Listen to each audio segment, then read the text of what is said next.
Bonjour à toutes et tous, bienvenue dans les coulisses du Grand Lyon. Mon invité du jour, Audrey Enoch. Bonjour. Bonjour. Vous êtes la première adjointe en charge des finances et vous avez eu la tâche d'annoncer une hausse de la fiscalité à la ville de Lyon en ces débuts d'année. Donc c'est une hausse de 9% de la taxe foncière qui concerne tous les propriétaires de la ville de Lyon. En effet, tous les propriétaires fonciers de la ville de Lyon, donc soit à peu près un tiers des Lyonnais et des Lyonnaises, 180 000 personnes environ, vont avoir une augmentation de leur taxe foncière en 2023. Une augmentation qui est en moyenne de 5 euros, c'est à peu près 14 euros pour un appartement de 100 mètres carrés pour une famille. Est-ce que c'était indispensable de faire cette hausse? À l'augmentation dont vous parlez, 5 euros en moyenne pour un appartement, c'est par mois, ou en effet 14 euros pour un appartement plus grand. C'était indispensable en effet parce que la ville de Lyon vit une situation vraiment inédite, comme les autres collectivités en France, qui est cette augmentation du coût de l'énergie qui est extrêmement forte.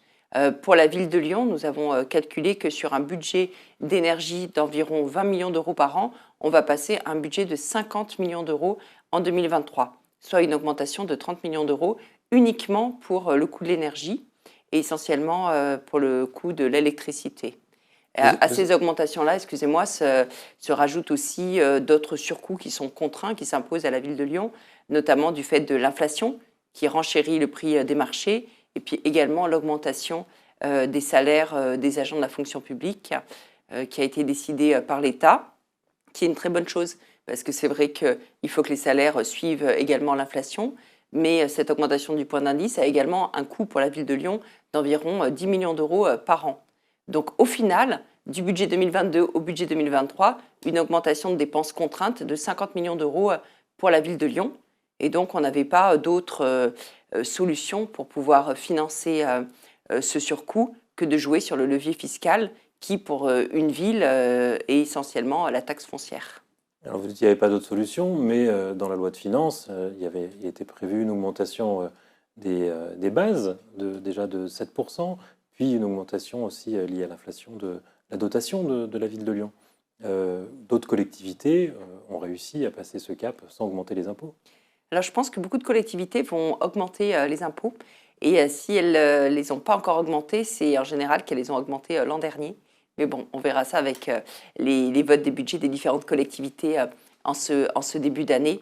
Alors en effet, les bases suivent l'inflation, 7%, mais ça, c'est uniquement le suivi de l'inflation. Mais la ville de Lyon a été dans l'obligation d'augmenter en plus le taux de manière volontariste pour récupérer assez de recettes supplémentaires pour faire face à la crise de l'énergie.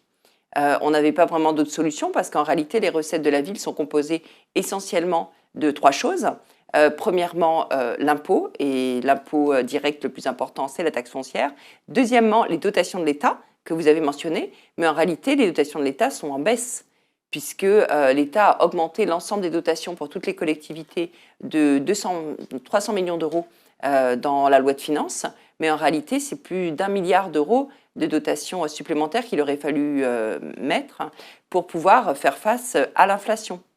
Donc en réalité, l'augmentation de la dotation générale de fonctionnement est plus faible que l'inflation, ce qui est en euros constants une baisse pour la ville de Lyon.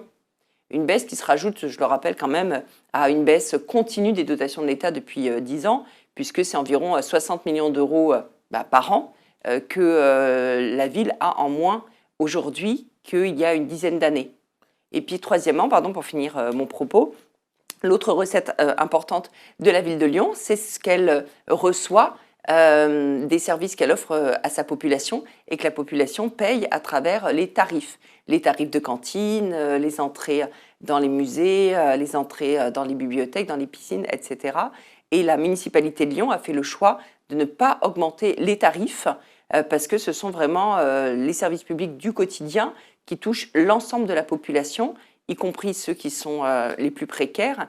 Et donc, on a fait le choix de ne pas toucher les tarifs pour les particuliers cette année, malgré évidemment des surcoûts pour nous dans le rendu de ces services à cause de l'augmentation du coût de l'énergie essentiellement. Il y a un choix assumé finalement de faire payer l'addition aux propriétaires de l'agglomération, 30% d'habitants de la ville qui possèdent leur appartement, que vous considérez comme des privilégiés? Non, pas du tout. En fait, c'est un choix de faire appel à l'impôt qui est une recette déjà efficace, hein, comme je viens de le dire. On augmente en tout, hein, avec l'augmentation des bases. C'est une augmentation de 2,5 points de la taxe foncière. Ça touche une très grande partie quand même de la population, hein, puisque environ un tiers des Lyonnais. Et ça permet de financer le maintien et le développement des services publics.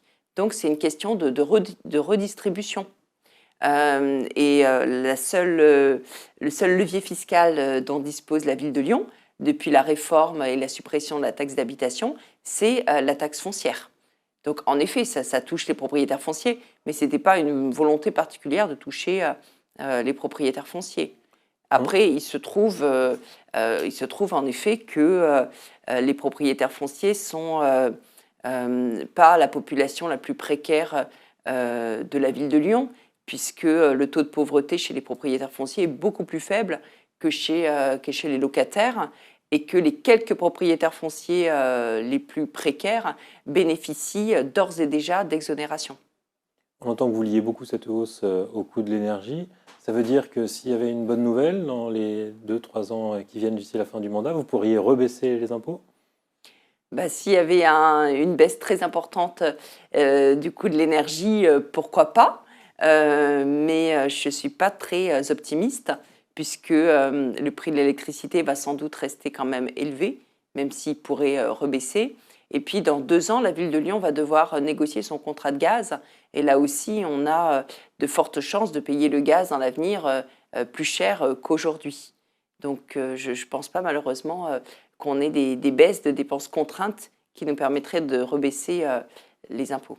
À l'inverse, vous avez dit qu'il n'y aurait pas de nouvelle hausse d'ici la fin du mandat, sauf si l'énergie repartait encore à la hausse ?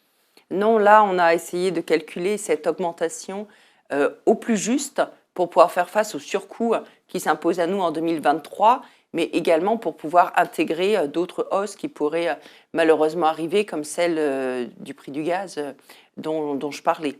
Donc on n'a pas le souhait de réaugmenter les impôts ensuite.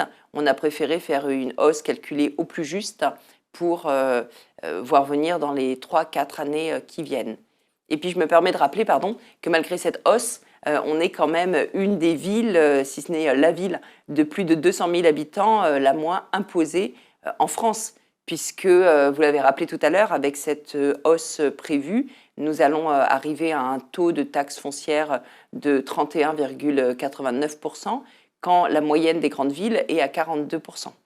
C'est toujours très difficile de comparer entre les villes, parce que les bases n'étant pas les mêmes. Il faudrait peut-être regarder plutôt ce que payent les Lyonnais. La facture des Lyonnais est déjà relativement dans la moyenne.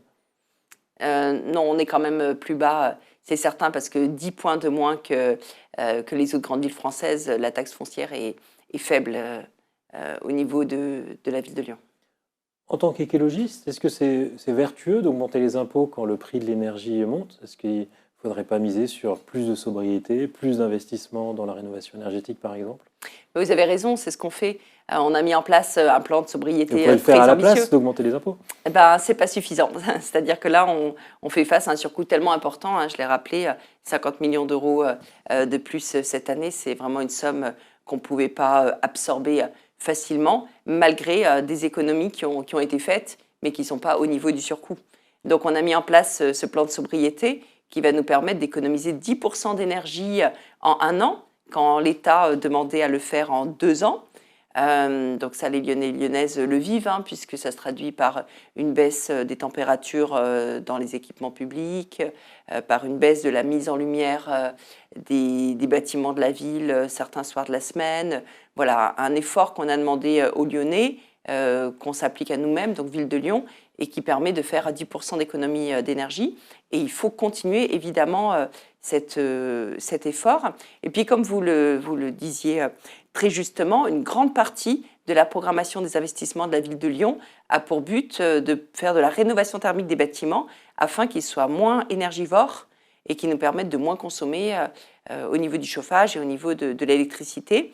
Et donc cette augmentation d'impôts nous permet aussi de maintenir notre effort d'investissement sans le diminuer, à la différence d'autres villes qui ont décidé de déprogrammer malheureusement des investissements qui sont indispensables aujourd'hui, parce qu'il faut vraiment comprendre qu'il vaut mieux investir maintenant dans la rénovation thermique des bâtiments pour payer moins cher en termes d'électricité et d'énergie en général dans l'avenir. Alors, l'opposition vous reproche justement en matière d'investissement de ne pas dépenser les enveloppes que vous votez au conseil municipal. Vous prévoyez des investissements autour de 150 millions d'euros par an. Et sur les premières années, vous n'en avez dépensé que 69% de cette somme-là.